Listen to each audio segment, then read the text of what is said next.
Pick up where we left off. Oh, we're not live yet. Oh, no, we are We're live. live now. We're live now. live, and we're Oh, live. I thought that whole thing was live. Well, No, thank God. 30 Thank God. exactly 30 minutes. That's kind of I know. the industry standard. 30 minutes after, Yeah, fashionably late. The ticket time. Fashionably late to our part 2 of the Dog Log. Welcome. If you're new here to the Dog Log, it is our imaginary podcast that has become an actual podcast. We've been carrying on this ongoing conversation about all things Phish and all things music and record loving for 5 years now, while we've been on couch tour and living in Tokyo. I'm Brian here, part of Tokyo Record Style, the Tokyo project where I take pictures of people on the streets. I'm joined by my colleague, Michael Warren here. My pal in Phish, we're colleagues. My friend, a PH friend. And hey, Michael, nice to see you again. We're here. Hey, we're rolling the log, man. Part 2. This almost feels like the imaginary podcast, and everything leading up to it was the real thing. In a way, I know exactly what you're talking about. It does. It feels this is a little bit like contrived, and the other one is the more authentic one. But I think we'll get the hang of this if we want to. I don't care. I don't really care if the log is. I just want the log to roll. I don't really care if it's online or offline. But it's let the good logs roll. Let the good logs roll. And I want to say, like, the mission of this, the impetus of starting the Dog Log online is that we're at a little crossroads with Phish. They've just played 4 nights at the Sphere.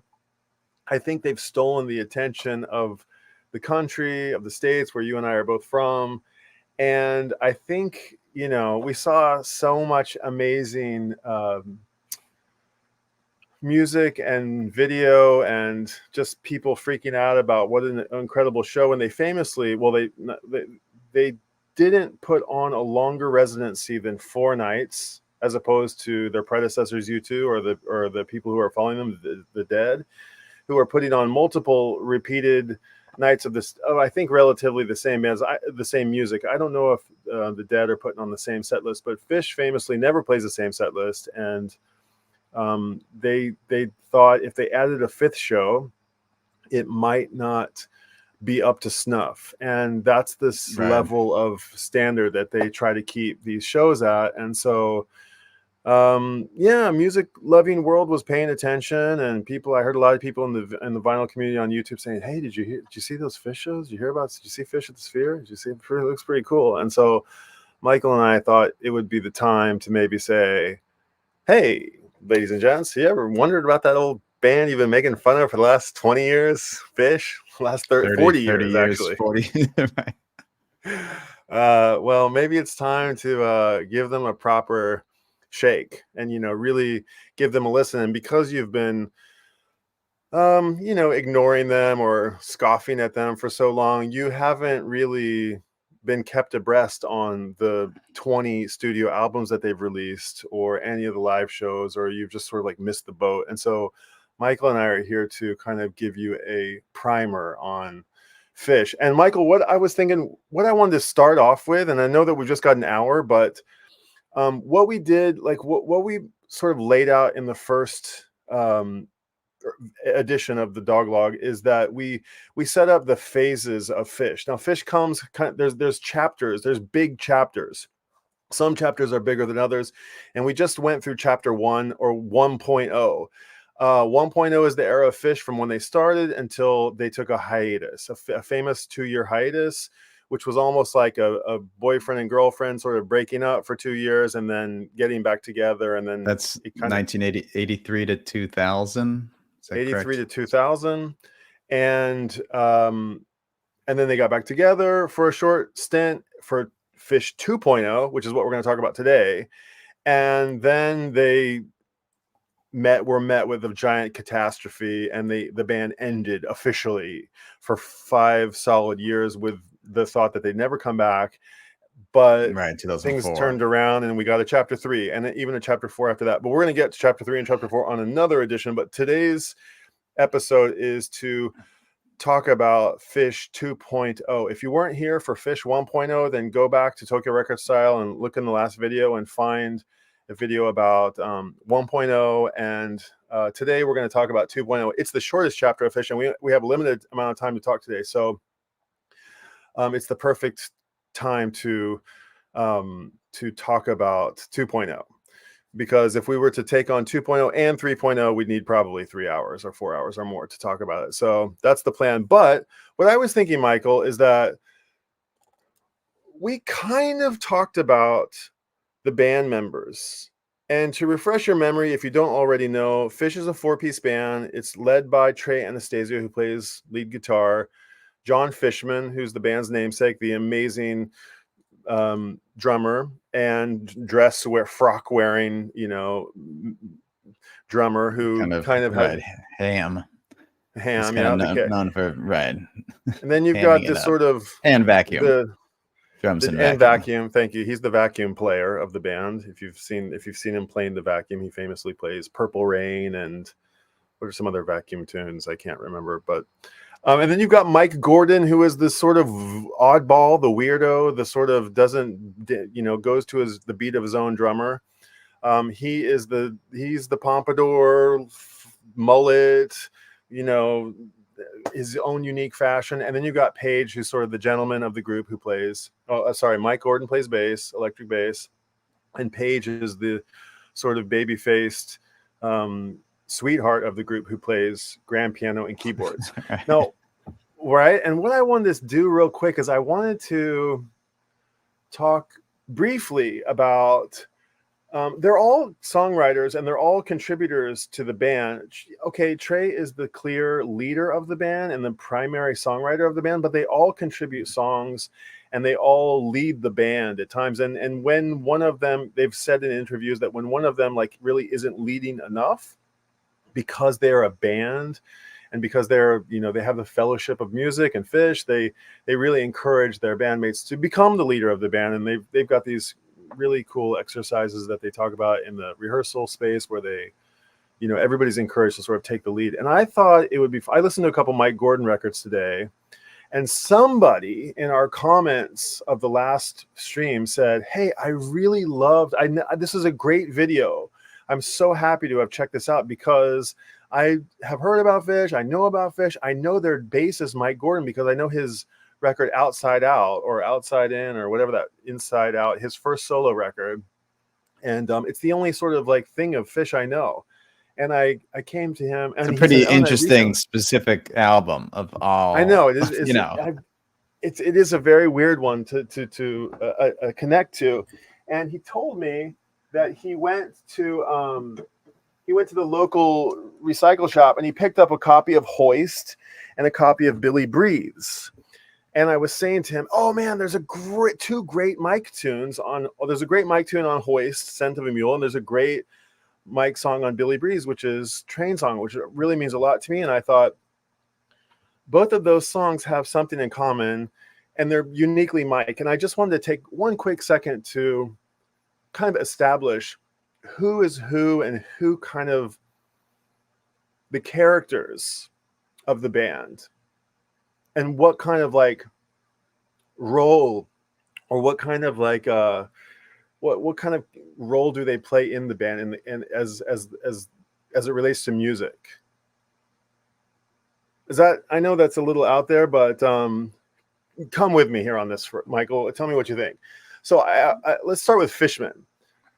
So Fishman is the sort of like, he was the one who Trey spotted in the quad at UVM or wherever they were going to college. And he was the guy with the crazy hair and these ridiculous glasses and some tie-dye and ridiculous. He just like, it was a total freaky dude. It was like walking around the school campus. And he was like, I want to meet that dude. And he ended up meeting them. And Phish has famously become sort of the goofball of the group. In fact, they're all a little goofbally, but Fishman is the one who will like, that Chili Pepper records where they did the socks. They did the Abbey Road with the socks on the, I could see Fishman having no problem doing that at all. He's the guy who comes out, plays the vacuums. He's the sort of least like anything for a laugh. Yeah. Anything for a laugh. And yeah, I wouldn't. It's kind of, yeah. We equated, so many different aspects of Phish to the Beatles, but like he's a Ringo character in that he's just always cheeky and goofbally, and he has a kind of hardcore band called Pork Tornado, his side project that I think he's kind of the only one. He's the least prolific of them, I would say, like as far as side projects go. But he is the most, and he's been famously one of the most dedicated and hardworking members of the band. But he is the sort of, Fishman will eat it. He famously like ate a wasabi-sized golf ball, or a golf ball-sized ball of wasabi, on a bet. That's the guy who Fishman is. He's the sort of Keith Moon, Ringo Starr, John Bonham to a degree. I mean, and just, zany character of the group. Would you say? Sounds about right. Okay. Anything to add there? In addition to all that, he just like is just this like phenomenal drummer, like you mentioned. There's like polyrhythms galore, and then like just like I don't think anybody really plays the drums like he plays the drums. So it's like a quite nice juxtaposition of his like ham, like goofball personality with his like extreme chops behind the drum set.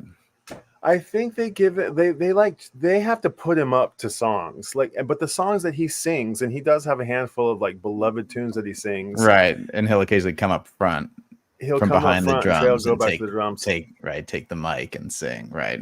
And he'll sing. He famously sings Bicycle, Pink Floyd's Bicycle, and he'll sing. I'm trying to think what else he sings. He plays the vacuum on stage, Purple Rain, and he wears this dress that he says that it's like it's become his like uniform, his superhero uniform when he comes to say. Anyway, let's he does move on. But if you do look at Phish playing, if you look up a video of them playing live, yeah, Fishman will be wearing this moo type dress with these circles on it. And the story was that he like just early days like found it. Somebody was like, oh, wear that when you play tonight. Ha. Dared him to. Yeah. Wore it. And then at the next show, the next night, everybody's like, where's the dress? And he's like, well, I can't wear it again. But everybody said, well, to not wear it again would be crazy. Right. And just somehow he like has worn it for 40 years. And so if you randomly see Phish playing, you'll be like, what is that guy wearing? Because he's like, I don't know. It's just like you don't usually see a drummer in like a sleeveless, like, not polka dot, but donut. It's like the donut. It's a funky pattern. It's just quite funny without knowing the story. And that's kind of Phish too. I think a lot of it, there's a lot of mythology and story and inside jokes around everything. And without that, it just seems ridiculous, I think, to the average person looking in, which is why it's like we're trying to find, right? What's a good entry point? Right. So it's sort of, there is a lot that makes it more interesting the more you know, like anything really.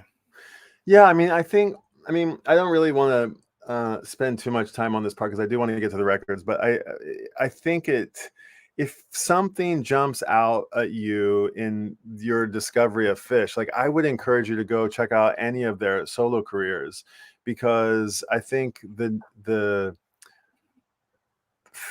facet that might appeal to you in a song, you'll find more of it and more, that particular thing louder and more pronounced on their solo records, and they're enjoyable in a way that like another band's various side projects might work, but they don't seem to, like, when these four forces come together, they become Phish, and it's like a whole different thing. But I thought it might be, if you know a little bit about the various band members, it might help you to have a little bit more appreciation for him. So Phish is sort of the goofy guy. He's the shortest one. He doesn't really give a crap about anything. Like he'll wear, he's just a goofball. So anyway, let's just keep going.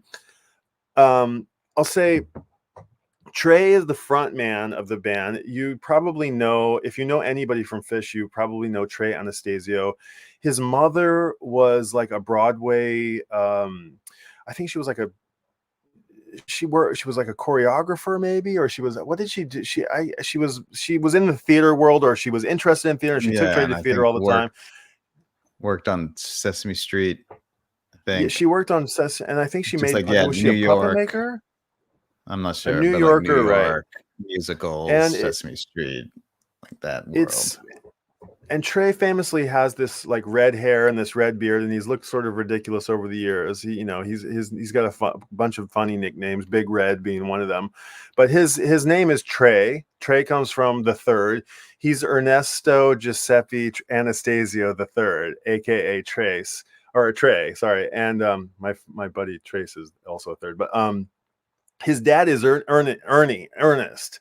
And if you look at his dad, he looks a lot like his dad, and his mother made the Muppets and worked on Sesame Street. And legend has it, I don't know if this has actually been corroborated, but yeah, I think there's Ernie of Bert and may have some thread that somehow you get back to the Anastasios. So I don't quote me on that, but Trey, I do think just understanding the Muppets, there's a Muppet quality to a lot of what Phish does.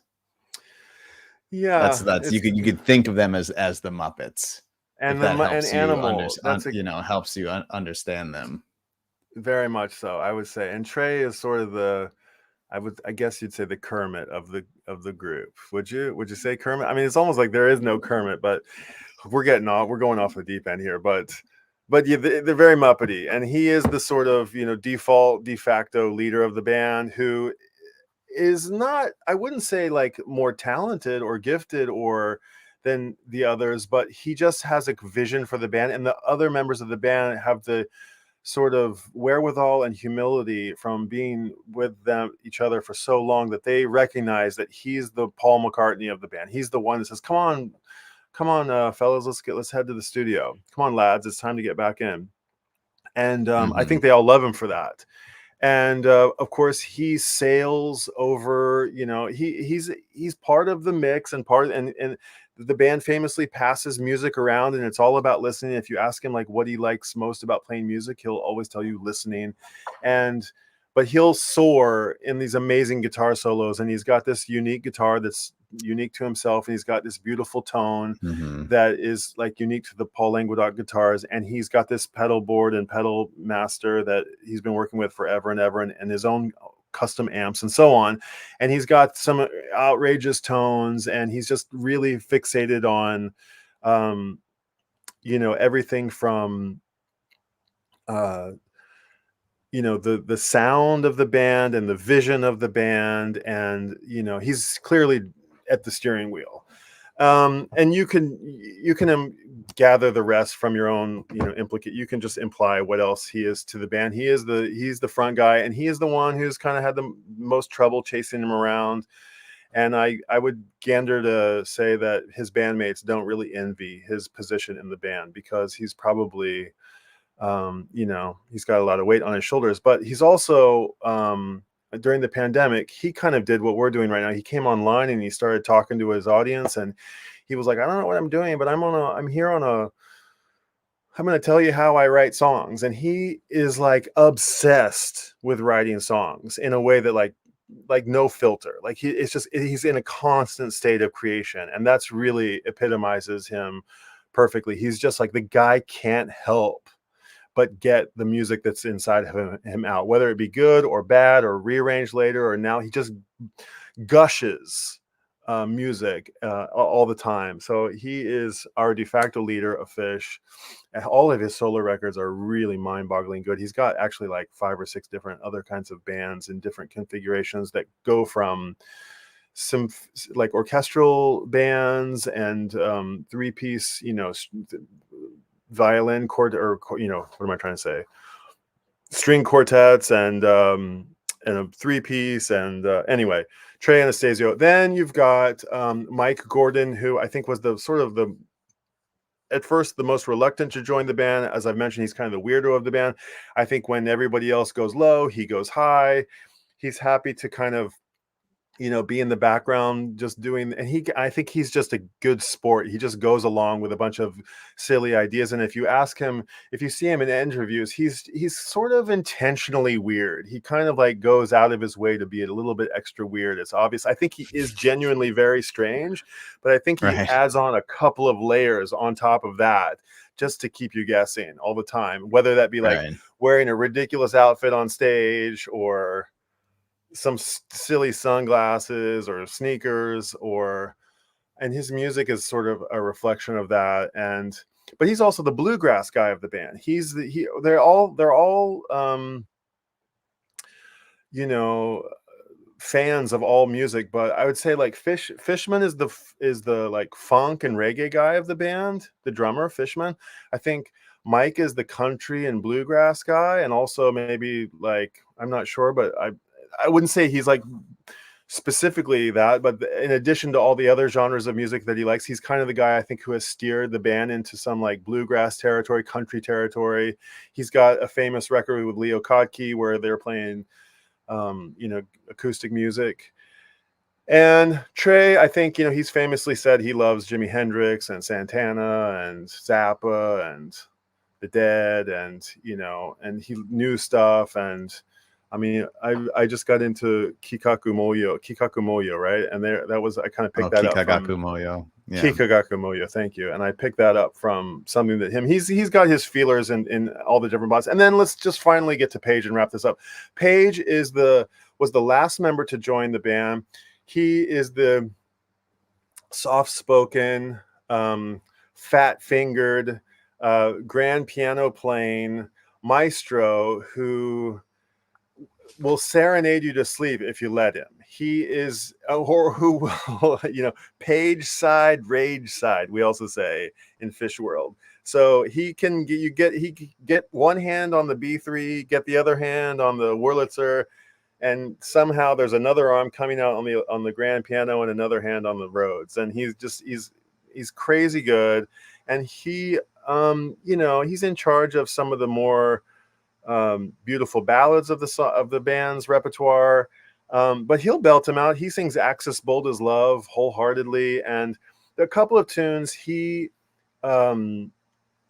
play us out with a piano solo at the end of a jam. There's a couple of songs or there's one song in particular, Squirming Coil, where the band plays this intricate, long, composed piece of music. It sometimes goes into a jam, and then the other three members of the band leave the stage, and we're left with Page, often for a 5 to 10 minute, just beautiful piano solo that will almost like give you all the feels, perhaps even bring you to tears if you're just feeling it. And then he'll get up and he'll, thanks so much, everybody. We'll be back in 15 minutes. Don't go away. Thanks, everybody. He's just this gentle, sweet little, well, not little, but he's just a gentle guy. And he famously wears some great shirts, and he's the best dressed of the lot, I would say. So anyway, I just wanted to kind of set the stage there. Like, if you didn't know who the band is, that's who you got. You got Trey, the sort of out there front man, Mike, the weirdo bass player, Fishman, the Muppet animal that Michael said, also the sort of like most calculated of the bunch, and then Page is sort of the baby face sweetheart of the group. And together they all have facets of,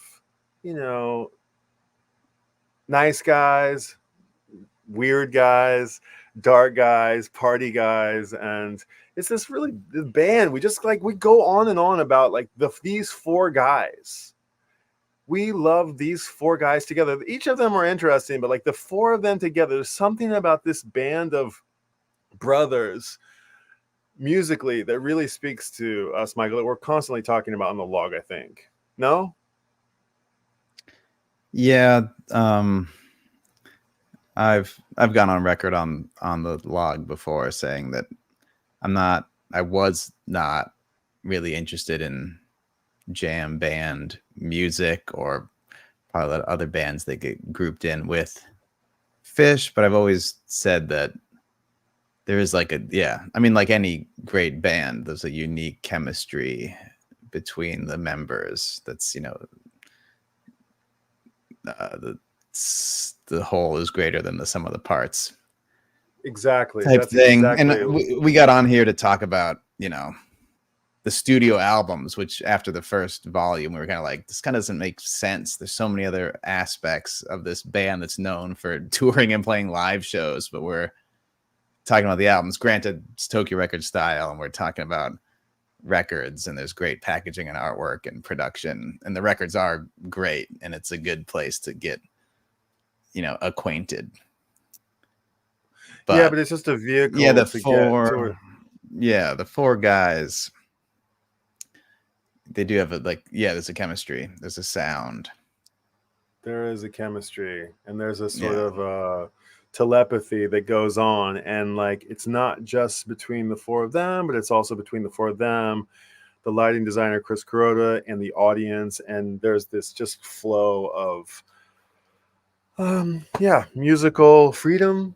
What does he say in Bittersweet Motel? It gives me the sense of I'm not sure. Let's move on. Okay, so our beloved heroes decided it was time to take a hiatus. The year was 2000.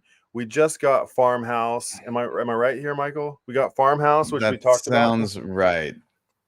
And we could note that, Farmhouse came out in May 2000, and they played here in Japan, actually, both summer 99 and then like at Fuji Rock Festival, and then in 2000 they did like a proper tour, played quite a few shows, and even in a couple smaller cities, with one show in particular in Fukuoka that's considered one of the greatest of all top 10 best shows of thousands of shows.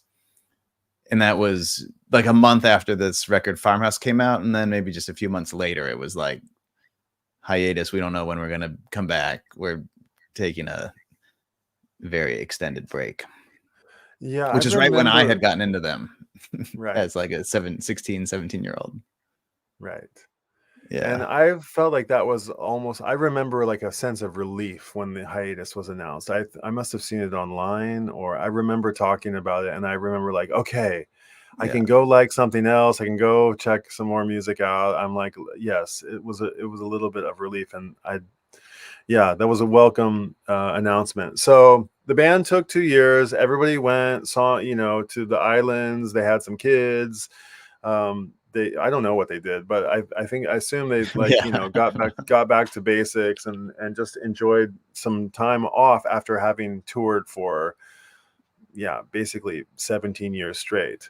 So then the band announces that their last show was maybe at Lemon Wheel. When it went, do we know when the last before the hiatus? It might have been like, I forgot what I don't know, actually. It doesn't matter. But so finally the band announces after a 2-year hiatus for this primer. It's irrelevant. You're right. But it was a sad show, It was like, oh, they're closing. This is the last song, and we don't know when they're coming back. And we hope to see you all again soon. I will say, I don't think I've heard that. Oh, we should listen to that show. We should listen to that show. I'll try and look it up right now. Summer 2000. So okay, last concert was October 7, Shoreline. That's right, Shoreline. Yeah. So and that was 2000. Okay. That was 2000. In 1.0, Jerry died in 95. Phish absorbed a lot of their Jerry Garcia of the Grateful Dead, I believe. Jerry Garcia of the Grateful Dead, who they're often, they've inherited some of their legacy, cultural legacy, and so anyway, they come back and they continue on the set 2.0 Phish, and I'm going to kind of hand it over to you here, Michael, because like when I remember when the band came out, I was like listening to anti-folk. I got really into Adam Green and the Moldy Peaches and the New York bands. And like when the new album got announced, I kind of wasn't excited. I wasn't even really, I got it. I'm sure I got it. I know I 100% got it. And I remember being like, kind of being the same slight disappointment that I got, but I've come around on that. I've very much come around on that thanks to you. But what was the next release after Farmhouse? Yeah, we always joke about our favorite Phish album. Well, I was gonna can I mention two things before by all means. that? So they go. There's the hiatus in 2000, and that's when I first had heard Phish. I believe in the year 2000, just as Farmhouse was coming out. Year 2000, and yeah, me and my friends, my buddies in high school, we got obsessed just as the band stopped playing shows. But just before then, there was this documentary about them called Bittersweet Motel that came up in Volume 1, directed by Todd Phillips, who's now quite a, well-known big Hollywood director. This is, I believe, his very first feature-length production. Film. Yeah, Todd Phillips film. And that was our intro to the band. And I'm kind of thinking that might be the best entry point for a lot of people, because you get the visuals, you get a bit of the story as well as live footage. That maybe that in a package with maybe whichever album we crown as the best starter album once we run through all of them. But that documentary came out, and then secondly, just like the Grateful Dead, Phish had let people record the shows and trade cassette tape recordings of live concerts. And in 2000, during this hiatus, they start releasing official, CD, officially mixed, from the the soundboard mics. That's right. Like proper sounding recordings called Live Phish, which now, like 20 years later, is an app on your phone, and you can listen to hundreds, if not thousands, of shows. Now, when they're on tour, the show from that night goes up like an hour after the show ends, and you basically have, almost endless live shows to listen to, and not just a mic in the audience, but the full soundboard mix. Yeah, that's what they look like. And there were maybe 6 at first, and then they were releasing them. And me and my buddies were eating these up in this hiatus period. Right. You had to collect these, and this is number 13. This is sort of like a Dick's Picks. Oh, right. Yeah. Recordings off the soundboard. This is Dick's Picks being also Grateful Dead live show release, kind of hand curated by from the archive. Yeah. The band's archivist who's listening to everything and pulling out the best stuff. And you that live really Phish be able to see, but this is the artwork by Jim Pollock, who we mentioned on the first episode. Right. These are like woodblock prints, right? Like carved wood and printed. Oh my God, I never knew that. Hold on, we gotta show this part too. So the crazy thing about the crazy thing about so they come out, and they are actually meant to go into this sleeve. They're in this like plasticky thing. Yeah, fold. It's like a 4-piece fold. It folds out, and you buy this binder, and they all go together. If you remember binders, this is like peak CD. This is peak CD era, 2000. But they've degraded over time, and they've become gooey. Are they kind? Yeah, they're kind of sticky. Yeah. So they were even sort of sticky when they were new. Right. Yeah. 3-4 CDs in there, and a couple hours of music. And there's a ton of great Phish songs that are not on any studio albums, and this was one way to hear a bunch of those. That's how at least me and my friends in Minnesota, when Phish isn't playing any shows, we're hearing Punch You in the Eye and Harry Hood and like all these classics that actually aren't on any studio album.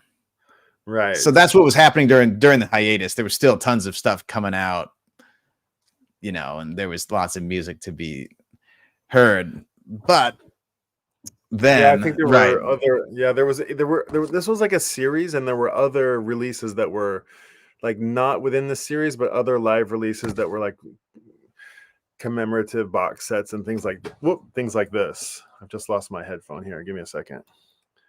And okay, I'm back.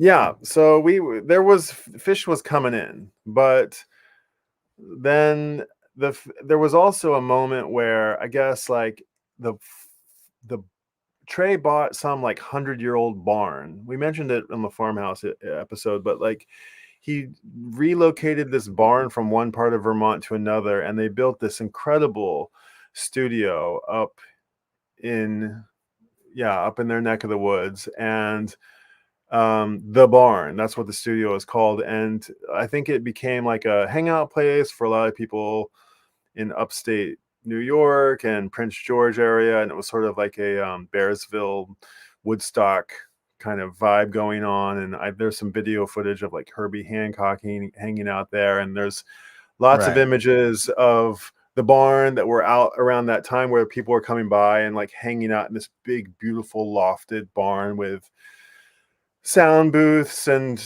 you know, sonic, you know, dampeners and walls. And it looked, they even built some weird, like, they built this little round. Do you remember this? They built this like round room for a fisherman to play in. there was a drum booth. There's a name for this shape geometrically. I forget what it is, but there's like no two walls face each other like parallel. So anytime you have a flat wall directly across from it, it's going to be, you know, two walls at an angle, and it diffuses acoustic reflections to the extent possible. Right. So that usually when like if you're just in a square room and you make a loud noise, the sound starts bouncing off all the walls, and if you're trying to capture if you're trying to make a recording, that can sometimes not give you the sound you're trying. You know, you're not going to get the actual sound of the instrument. Potentially, you'll have the sound of the room will interfere. And there was a pretty cool little drum room that's like 10, 12, 13, it's like 13 sides or something, and all the walls they're not parallel. I don't know. They didn't use it for long. I think like Phish hated I don't think it's there anymore. Yeah, probably didn't like having to go into the cave. And they've still recorded. They've made now many albums there. Yeah, that's become the defunct recording studio. They've got like a giant default. Why do I keep saying defunct? De facto, default, defunct.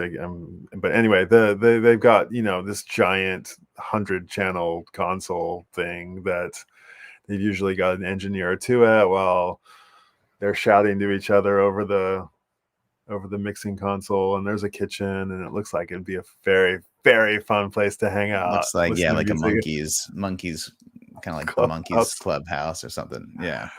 Yeah. So I want to get to this album because thanks for letting me take over on this one. And this one, I still, will claim that this is not just my favorite, but the best.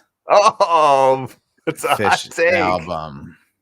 The best hot take. Album. I've been saying this for years. I've been saying it for years and years, and I'll defend it. It's controversial. It's very controversial. To my death. It's controversial to everybody else. Right. Yeah. But I want to preface it by saying I don't want to go off on these tangents because we're so good at going off on tangents. But there's a few things that will be introduced here that we will. I want to say that we should come back and make these their own episodes if we keep doing this Phish thing. One is that the hiatus ends and they announce that they're going to be coming back and playing New Year's Eve 2002. That's right. Madison Square Garden. And they, for quite a few years before then, had played New Year's Eve at Madison Square Garden almost every year. And there's a whole slice of what we love about Phish revolves around the New Year's Eve show and what happens on New Year's Eve. Right. And we can't get into it now. But that's when they're going to come back from the hiatus. It's like, oh, wow, they're coming back. And the first show back is New Year's Eve, Madison Square Garden, New York City. It's like classic Phish, and they're back. And the plan was that they were going to that's right, perform a whole set. They would usually do 2 sets, but on New Year's, they would do 3 sets with like 1 set starting around midnight, and then it's, you know, Happy New Year, and then they kind of just party on for the last set after midnight, like quite a late night show compared to the average show. And the idea was to play this whole new album at the New Year's Eve show and record it and immediately release it as the new album. Oh, a live recording. I don't remember that. Okay, cool. But they had also rehearsed and like run these and kind of done some recordings in October, a couple months earlier.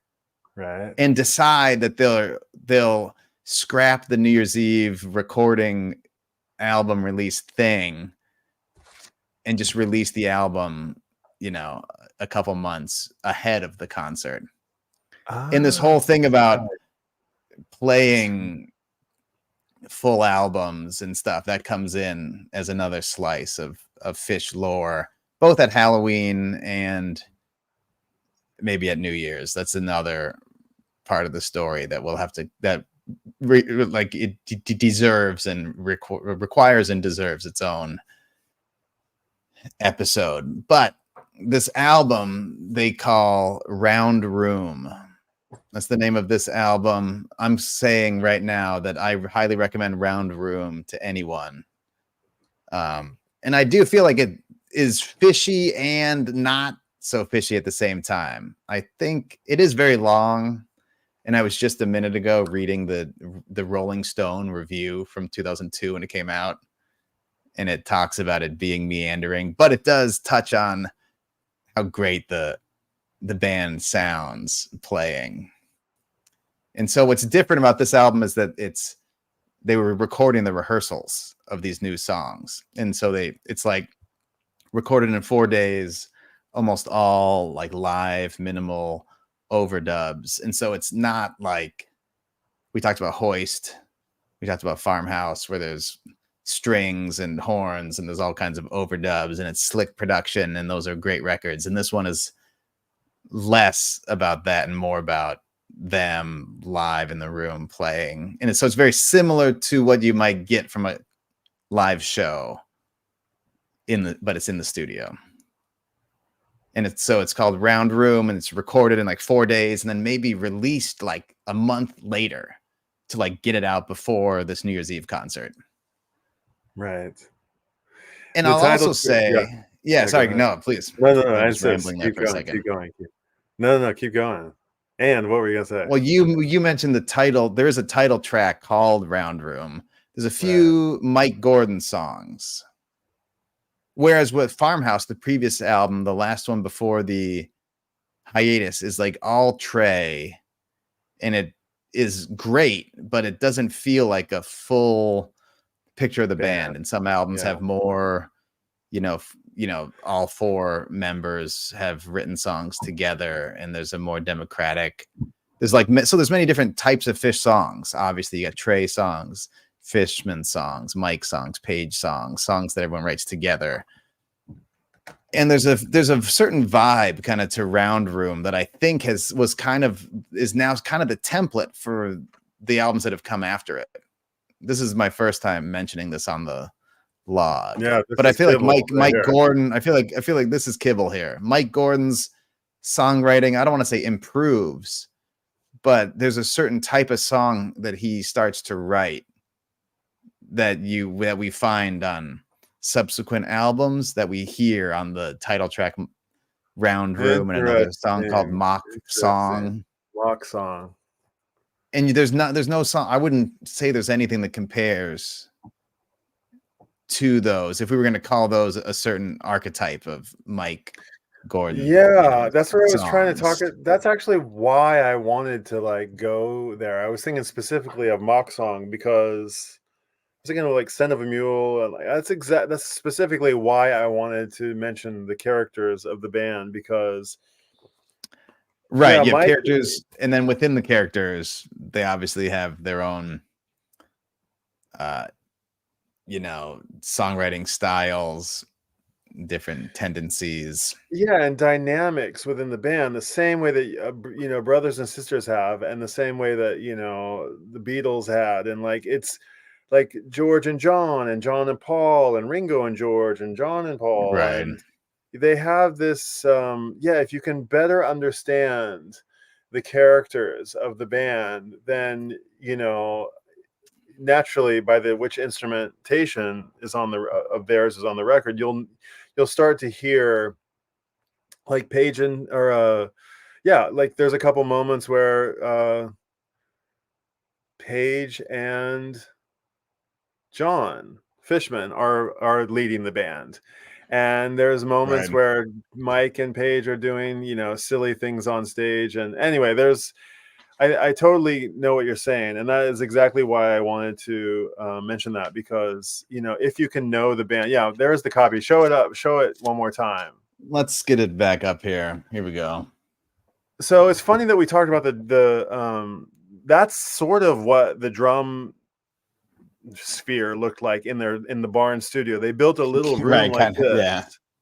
And then the round room, like this album came out. I have it on wax, but it's in America right now. I've sent it to my parents' house because I didn't want to pay for shipping. But we do have some shots of the barn inside here. Oh yeah, those are great.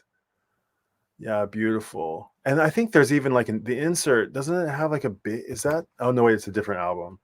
Yeah, the barn is really stunning. I'm sure like no expense was spared to make a really warm Vermonty kind of vibed out farmhouse. Here you go. Yeah, and very nice. Yeah, what was I gonna say? Oh yeah, so but the round room, it's not well known that I think isn't the round room. It's Madison Square Garden. That is the round room. Trey said like recently there is a line, right?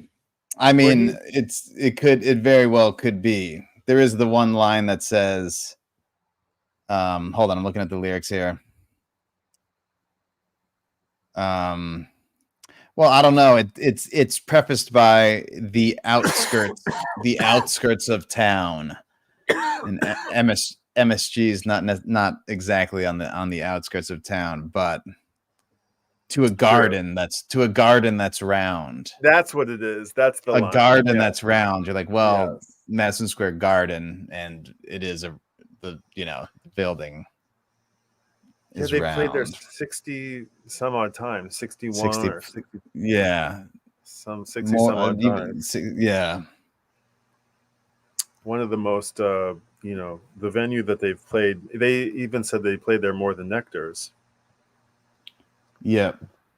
So yeah, I mean, as somebody who is kind of like definitively 1.0, and this record Round Room is a real departure from really all the 1.0 records, for all the reasons that Michael mentioned. Like it is I wouldn't say it's like a rough sounding record, but it's a raw. It's and it's not raw either, but it's just it's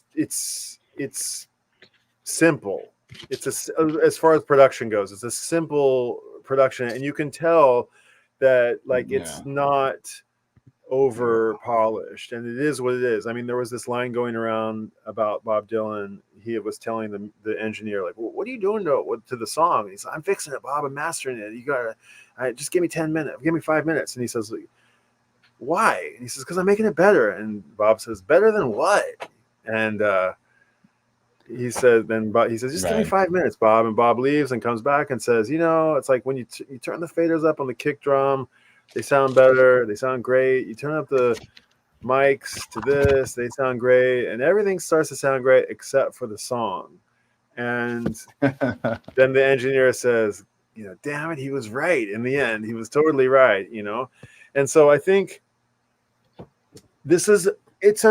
I got the word. It's not a simple record. It's not a raw. It's an honest record. it's a very honest Phish. Every song on here is like really, warts and all.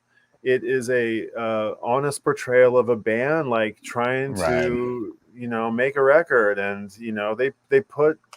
this was the one, I think I maybe mentioned this, it might have been a different one, but like one of the songs on here is obvious, one of these in the round writing songs where they've taken a piece of paper and they've passed it to the next guy, and he's written a lyric and passed it to the next guy, and like it's obvious, Right. who's written which lyric if you know the band well enough. And that's a little hokey and it's pretty obvious, and I don't think John and Paul would have ever let some of those lyrics go out that Phish did. But that's why I said it's a really honest record, and maybe that's why you like it, Michael, because you're a sincere guy, and maybe it's a sincere record. And I do really like the production, I will say, compared to like how Trey's comment on some of the early stuff. Like he wishes he could have done it differently, and maybe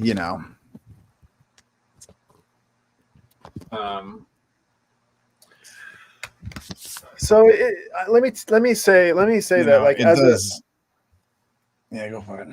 As a 1.0 fan, as like, and you don't, and I mentioned this, like you don't come across people who got into like hardcore into Round Room. Like Round Room is whose ever favorite record is Round Room. That's a rare breed. And I kind of want to find those people and have them on the chat here, actually. Yeah, let's get them on. Yeah, come if you're a Round Room fan and you're like, we should put a call out. We should put a call out for Round Room. And when I told him, when we kind of said, as I mentioned before, I'm a Billy Breeze guy for the most part. I love all the records, and he, I listened to this in a new light. I listened to it in the car, which I don't think I ever did when it came out. It was like I listened to it on a CD player. I've listened to it in the car. I've listened to it on a nice sound system. I really listened to it I'm sure I did that when it came out, but I've been converted, and I am a strong believer, and I only thanks to Michael. I would not have ever thought of this record as being one of the most important records of the Phish discography, but I really do believe that there is something here that the other records don't have, and that really what it is. It's the curtain pulled back, and it's open heart. Really, it's really, it really bears all. I loved all of these songs, and I mean, like one of my friends. I have a friend who was my best bud back in the day, who got me into millions of shows. Mike Hamill, he was the promoter of a theater, and we were buddies in Phish, just like Michael Warren here and I are. His name was Mike Hamill. He's a beloved member of the music loving community. He's from New York, and I lost him right at the time that Michael Warren, my co-host here, came into my life, and it was very like sort of sad and serendipitous at the same time, because it was almost as if like, well, I don't want to compare you to a beloved house dog, pet, your family dog, but this is the dog log. This is the dog log, but it was like, our beloved family dog had died, and then like the very next day, a little a little puppy showed up at the porch looking for a new home, and but the only thing was that you had to like Round Room to take this dog in. It came with a Round Room record, and God damn, I'm glad I let that into my life, and like let this into my. And it was like, yeah, where one thing died, another thing was born. And I don't know, I'm getting a little bit out there, but a little sentimental. But this really connects me to you, and that's actually kind of interesting. It's like that's another facet of Phish, is that. The band has brought me two people, and it's kept me two people. And my God, we've logged thousands upon thousands of hours about, music, about family, about life. And right. It's like it's been many hours. I don't know. Yeah. It's been thousands, but yeah, it's been. Okay. So there's a song Yeah, There's Pebbles and Marbles was a tune that reminds me of this guy. Pebbles and Marbles, Anything But Me. I played it on my piano all the time. Round Room, Mexican Cousin. My kids have Mexican cousins. Friday 7 Below, Mock Song, 46 Days. This is a good entry point. Okay, let's just stop there and recognize you're not going to hear this from other heads. You are not going to hear that this is a good entry point. But take it from a couple of experts here.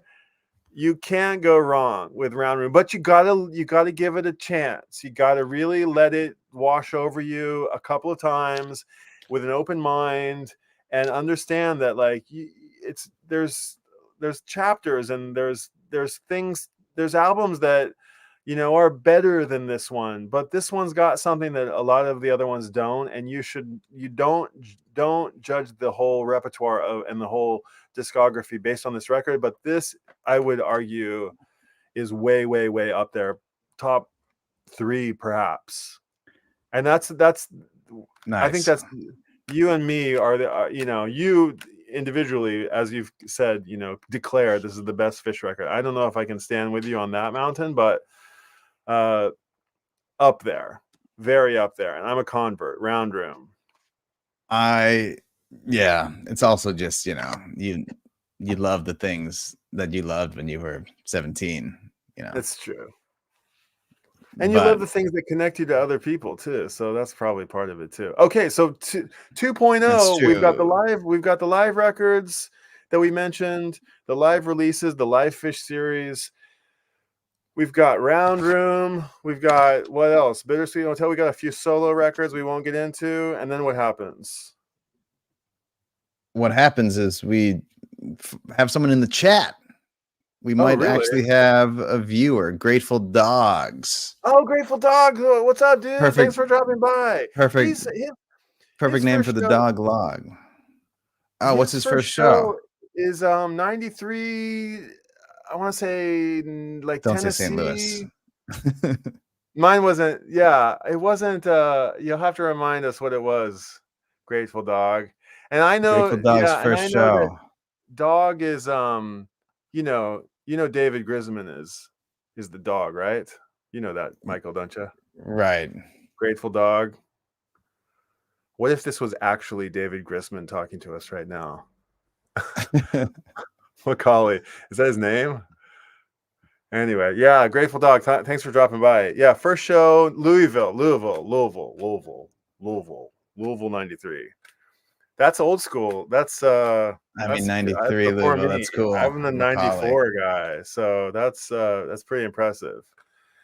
Wow, Chocolate's opener. Man, his first show had a hood in the first set. Oh, first set hood, lucky. First set hood. That's pretty lucky. And a bike. Oh, wow. Lizards. Pretty killer. No, Dave. I'm Chris. Okay, you're not the real Dave. That's okay. We'll forgive you, Chris. No worries. They blew up in 94. Yes, I caught the first wave. That was my first show, 94 Red Rocks.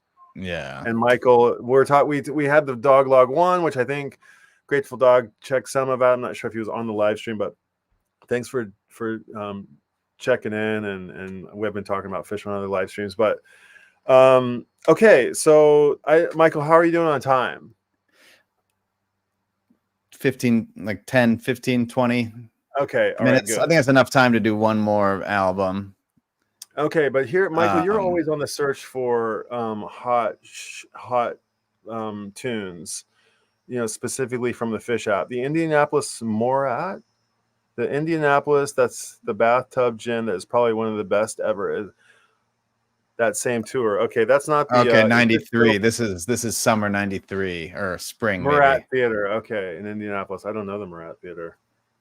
Morat, am I saying it right? Morat Theater. Anyway, Macaulay. Oh, Morat Theater, Indy. Yeah, nice to meet you too, dog. Dude, very, very cool. Dude, this is the Dog Log, man. You should come. You can come be a part of the Dog Log. Yeah, I get it. This is the problem, is that it's 8 o'clock. It's 9 o'clock here. This is a very rare occurrence. My family is out of the house at a concert, actually. My 2 kids and their mom are at a concert. Otherwise, I would not have the house to myself we would not be logging. This is purely a when I can. And it just so happens that like I've had 2 random days that are relatively close to each other where I've been able to have a log. So online. So yeah, this is the dog log. Dog log is if you're not into the super deep cuts, that's maybe dog log. I can't even remember exactly how dog log goes. How does dog log go? Yeah, well, it's not a 2.0 song, so it's very 0.0. It's neither here nor there. It's dog Primordial. I'm gonna say though, 2.0 has 2 studio albums. Okay. Yes. Moving on. Okay. I'm ready. It's 2 years. I mean, they come back New Year's Eve 2002. They play in 2003. That's when I finally get to see Phish, Alpine Valley. July 19, the famous Leo trio of, I want to say, Rocky, like NICU, Yamar, Rocky Top, 3 play at Leo's in a row. Is that a thing? I didn't know about that. The Leo trio. I just happen to now have a dog named Leo, which I didn't name. It was my wife. My wife named the dog. It just happens to be Leo. Okay, so Leo is Paige's nickname. Play it, Leo. It's actually a deep cut. We won't go. Yeah, we're gonna have a page. We'll have to have a page episode. Yeah. Okay, so keep going. But so they come back New Year's 2002. They play all through 2003. 2004, we get a second album just before they break up. Not a hiatus. They officially quit. They put on one final festival. It's over. It's a bad, sloppy finish. There's a lot of drugs and people are not healthy. But we get one more album. And now, after this whole vinyl resurgence and reissues and everybody's listening to tons of Phish on wax, I believe Undermined is the only Phish record not on vinyl currently. That's true. That is, and it's true.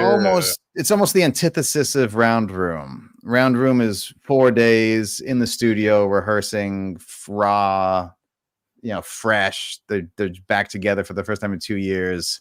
And Undermined, if you know anything about, producers, Chad Blake, who famously is sticking guitar distortion pedals on the drum bus, and his sound is anything but organic and natural. He's always twisted knobs and putting weird effects on every channel, and there's an amazing sound to this album. Extremely heavily produced, unnatural in a very cool way. It sounds like Phish, obviously. But it's kind of an interesting kind of antithesis to Round Room. I'm an amateur musician. I play a little bit of piano, a little bit of guitar, but Michael plays everything. And he's a producer and has produced his own records and the records of others. He's got ongoing bands, so he's very attuned to, like, for example, the sound of the snare drum, which I just don't pick out in the mix. And I can't really keep snare. The snare drum is producers of the various Phish records, but we didn't mention that Bryce Goggin is the producer of Round Room. And he's gone on to be, I think, produced or at least mastered or mixed a lot of the later records. And if not the original engineer, then he's been engineered for vinyl. He's taken the originals and remastered them for vinyl. Bryce Goggin, so you'll see his name on a lot of the releases. Bryce Goggin. Yeah, who famously did some Pavement records. Tons of stuff, but is an old friend of Trey's and has done has done a ton of Phish stuff. The resident producer, maybe, or the resident mixer, mixing, and and has this great sound. it's quite different from Chad Blake. Is Chad Blake the like crazy looking guy, like with bleach blonde hair, and he's got like all this vintage equipment, like in this crazy like laboratory kind of place? Is that Chad Blake? I can't even. I'm think what sure Chad if he had like. bleached hair, I don't know what he looks like now. Okay. Interestingly, Undermine does come with a DVD. You may remember these flip cases. Yeah, that's right. It's got the little mini documentary, which I think is on YouTube now. Specimens of Beauty, directed by Danny Clinch. It's like a nice. Oh man, interesting. Nice, like 30-minute, just them in the barn recording this album. Chad Blake makes an appearance. You know, he's getting them to try out. He has Phish to go find all his broken drums, cracked cymbals, and just broken shit, and they get this crazy. They get this crazy drum sound going. Right, I remember this. Undermine is so cool, and we've got songs from almost everybody, including a great closing track that's, you know, like the Barbershop Quartet, which has come up. Phish, we've talked about them doing a million different genres. They'll occasionally put all the instruments down, go to the front of the stage, no mics, you know, 4-piece Barbershop Quartet, you know, and then we've got a great, maybe the only a cappella track on a studio album. Maybe Party Time, which is kind of, you know, an unofficial release, but I don't even know what's on Party Time. I've never owned Party Time. I've got Party Time sitting over here somewhere. I know. But I would say like Undermine. For a while this was the final. This was the final Phish record. album. And I think I remember like, okay, so I'm, you know, I don't want to like kick a dead horse here, but like when Farmhouse came out, I was like, oh, where's Primal Phish? And then when Round Room came out, I was like, oh, what are they doing here? And then when this came out and it was over, I was like, good riddance. I wasn't like good riddance, but I kind of was, to be honest. I kind of was. Yeah, it had been a long time. And the whole thing has run its course. And like, I was just tired of dready hippies. Just like, can I bum everything? And it was played out. And I was really not like sad, yes, but like it was. But time, of course, has given me some perspective, and I've really, really grown to love both of these records. This is another one that goes real well in the car. And these two 2.0 records are a nice little 1-2 combo. They are a nice combo. They are. It's interesting that you point out that they're both like, they kind of like polar opposites in a way. And I would say like, actually, this would be kind of if you don't know, that's a hard call to recommend. Like, I mean, you should definitely get to them, but it'd be an interesting comparison to do them back to back and be like, I really like this one. These guys said that this one was really good, but actually, I liked this one better, or vice versa. But they are two, like, you know, two different cheeses. You know, one of them's a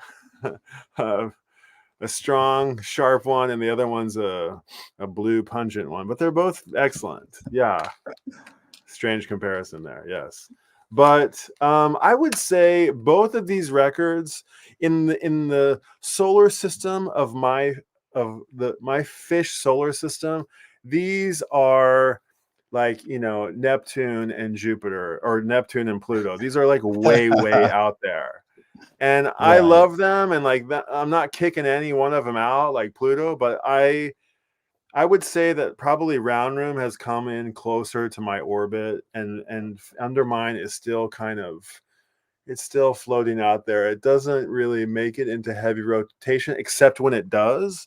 And then when it does, it stays there for a long, long time. And I'm like, remember it like as hard as I can. And then I was like, what did I miss on that first time I had it? Right. And and I find it. I do discover it. I will say Undermine is probably the crappiest cover, and maybe that's one of the reasons that they haven't it's bad in the CD. It's just everything that's wrong with CD design. 90s, like just it's like when this is, and it's 2004 even, but you're getting Yeah. Yeah, this was kind of it. I just felt like they phoned, like it was a little bit. Yeah, they've kind of phoned it in on this one. I mean, maybe somebody thought it was great, but it just, I don't know, it left a little bit to be desired. Whereas Round Room was like, oh, and let's mention real quick, the Round Room, they actually released Phish just released this commemorative actual sculpture, this Round Room handmade, hand painted sculpture that is, Yes. a little decorative thing that you can have in your Phish, on your Phish shelf. And Michael, you scored one as being a hardcore Round Roomer. Hello, my room Extremely is round. hardcore. You've got Yes. one. They weren't cheap either, and you should hang on to it your whole life. But if you get in a pickle, you can probably flip it and make out pretty well. Oh man, Round Room. I mean, sculpture or not, Round Room. It's a state of mind. It's a way of life. 2.0. 2.0 is 2.0 is that's 2.0 is a choice you make. It's a path you choose to take in life. 2.0. Well, so Phish, they close out 2.0 with kind of a bad show. I saw like the whatever simulcast, whatever they called it. Like they played it in movie theaters. I saw it in a movie theater in like Orange County, California, Irvine, California. Right. Paige McConnell famously cried. Paige breaks down. It's emotional. It is. And whenever they play that song, "Waiting in the Velvet Sea," which popped up on some random Apple Music playlist the other day, like morning coffee. There was like some random Apple Music playlist that I put on. I was like, look at that. Like track 6 was like "Waiting in the Velvet Sea." I was like, oh, wow. It's a Phish head at Apple Music. But whenever that song comes on, I always now think of that last show. And I'm like, is Paige gonna make it? Is he gonna, have a flashback? Someday it is going to be the last show, man. Someday it will be the last show. But for now, do we know that we think that the band is officially over. It's done. It's true. Good. Yeah. So in the hiatus in 2000, the band sent out a mailer that said, hey, we're not going away. We're taking a hiatus. And then after these 2 years, they said, hey, let's get back together like you might with an old girlfriend. And then you just find out there were 2 more years. And they said, okay, multiple throwing in the towel on the website. Yeah, it's over. And they said it was kind of, the letter was almost like, it was troubling. It was like, this is not a hiatus. This is not a joke. Right. This is not like, we don't want to do this anymore. Like, we're done. Like, don't make no mistake about it. We're done. We're like, geez, okay already. We get it. And it was a tough time for them and tough time for fans. And it was a moment in time. And so Phish went away, and that was the end of Phish. And we were like, okay, well, there it goes. And I was probably 26, maybe. What year was it? I don't know what year was that. 2004. Yeah, I was 2004. Dude, I was about to turn 20. Yeah. Yeah, I was 28. I left. That's the year that's the year I left for Japan. Like, seriously, that probably helped me. I was like, I'm done with Phish. I'm done with this. I'm done with school. I'm done with Boulder. I'm done. Like, I'm out of here. Let's just let's move. Let's go. And I left. And one day out of the blue, my buddy Mike Hamill, who I mentioned moments ago, he sent me like, we all got connected again on Facebook and MySpace, and he just sent me this link and was like, next thing I know, I'm watching You Enjoy Myself on some stream, and he's like, oh, yeah, dude, and I'm like, really? And he's like, yes, really? What are you talking about? And I'm like, aren't I done with Phish? And he was like, are you out of your mind? I was like, okay, all right, let's go back. And I start next thing I know, I'm like, oh man, send me the link to the next show. Send me the link to the next show.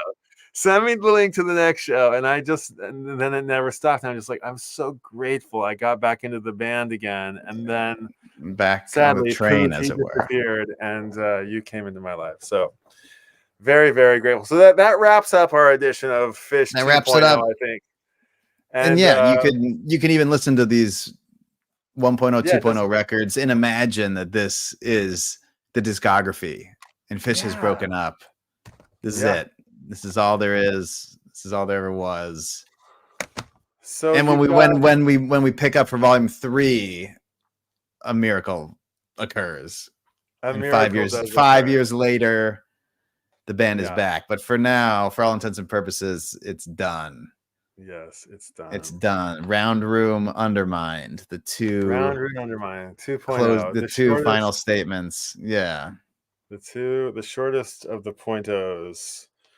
And but hey, if you're enjoying this and you kind of are looking for an access point to Phish, that's what we want to try to give to you. We're happy to ramble as long as you want. The log rolls. The log rolls on. There's no stopping. The log rolls. It just like it doesn't. It's like it gathers no moss. The log never gathers any moss. It dogs and dogs and dogs and dogs. You ever seen a dog with moss on it? No. Dogs log, man. That's what dogs do. They log. What else is and there? I didn't even. Yeah. So for 1.0, go back and check out the video that we made about 1.0. We go through a rather big chunk of Phish, the first 17 years. Then we get to the recommend. Yeah. Billy Breeze. We recommended Billy Breeze, I believe, as the 1.0. Yeah, 1.0. Junta. There's a bunch of them, but Billy Breeze is I think. I'm gonna say I'm bringing you to Billy Breeze with me. I think you've sold me on Billy Breeze. Or excuse me, I've sold you on Billy Breeze and you've sold me on Round Room. Yeah. So we've made some concessions there to each other, and I think it's a good partnership. All right. Here's my Billy Breeze. If you can hold up your Round Room. Okay. This might be here we go. We're making the recommendations here. This is the 1.0 and 2.0 recommendations right here. Perfect. Okay, so we'll say, hey, if you like, leave a comment. Tell us what your first show was. Tell us what your favorite era of Phish is. 1.0, 2.0. Where did you get in? Yeah. Thanks to Grateful Dog for showing up and for telling all you us 2.0ers. Yeah, all you Round Roomers out there, get in touch. Okay. And do please check out Michael Warren at themichaelwarren.com. He's got amazing playlists up there, and you can check out his record, Honest People, and maybe upcoming show dates for his bands, Advantage Lucy, Hatsukoi 4, Thank you, Honest People, and other projects. He's got a Beatles band here as well. And check out Tokyo Record Style. If you don't already know about Tokyo Record Style, it's a photography project where I document record collectors on the streets of Tokyo. That's this channel right here, right? Yeah, maybe we need to make a dog log channel, Michael, or we just keep doing it on here. I'm fine, but there's the other videos on my channel are about record culture and record visits, and Michael's part of some of the stories, and like we're just good dear pals, and so he's involved in a lot of these conversations. So it seemed appropriate that we just bring the dog log, which is sort of our offline podcast, onto the Tokyo Record Style YouTube page. So thanks for that, and if we put it somewhere else, we'll let you know. Check out Tokyo Record Style on tokyo.record.style or on Instagram. And if you're in Tokyo, we're doing top 5 records. Yes, actually, that's a good point. We should. Well, yeah, we have the next. If you're in Tokyo and you want to come and hang out and listen to us spin records and talk about music, we have a talk show, which is different than this. So we have an actual talk show. Where we get together every couple months and we pick a theme and we spin records and we give presentations about our top 5 of favorite records on these sort of zany themes, sort of based on the cult classic movie High Fidelity. And if you're in Tokyo, the next one is coming up on July 7th at Kurage Bar in the Mustard Hotel. On July 7th. Did I say 7th? All right. On the July 7th. On a Shimokitazawa, July 7th, Mustard Hotel. So watch this space, and we appreciate you. And come back and join us for the dog log 3.0 coming up. 3.0. Man, 3.0. I can't wait. There's lots Cannot of good wait. stuff happening in 3.0. I'm quite excited. Date to be determined, right? To be determined, but we'll figure it out. Yeah. It might in the meantime, you got plenty of listening to do. Check out Billy Breathes. Check out Round Room, etc., etc., etc., etc. Okay, guys. Cool. Until next time. See you at the record store. Bye. Phish, we love you, guys. See you. All right. See ya.